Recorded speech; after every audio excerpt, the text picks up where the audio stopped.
Ready, start. Madam, in India, the Constitution provides that the citizens have fundamental rights, and all the fundamental rights are nothing but human rights.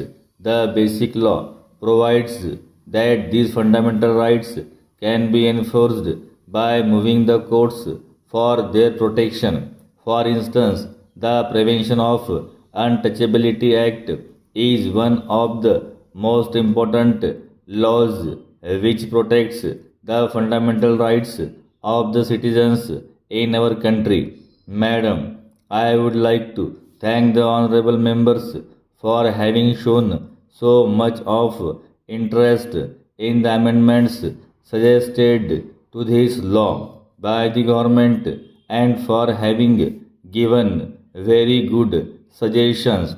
I would like to limit my comments to the general principles relating to the human rights, then to the amendments suggested by the government, then to the amendments suggested by the honorable members, and then conclude my reply on this bill.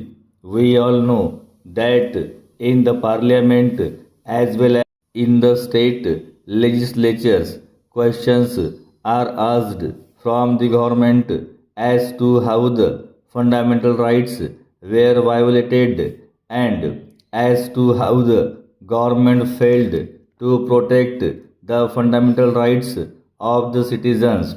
That is one of the most powerful instruments available to the representatives of the people to protect the fundamental rights. We have a strong judiciary in our country. At the apex is the Supreme Court. The penultimate level are the high courts and district and taluka levels. There are lower courts. Through these courts, the fundamental rights given to the citizens are protected, and fortunately for we have a very strong and media in our country.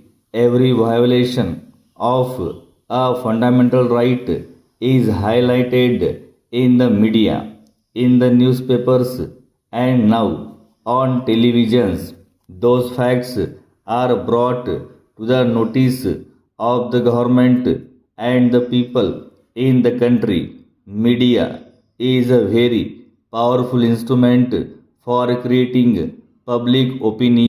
Though media does not have the power to punish anybody directly, yet the public opinion is so strong that the fundamental rights of the citizens are protected. Over and above this, the National Human Rights Commission was brought into existence. It was provided in the law itself that the state governments may have the state human rights commissions.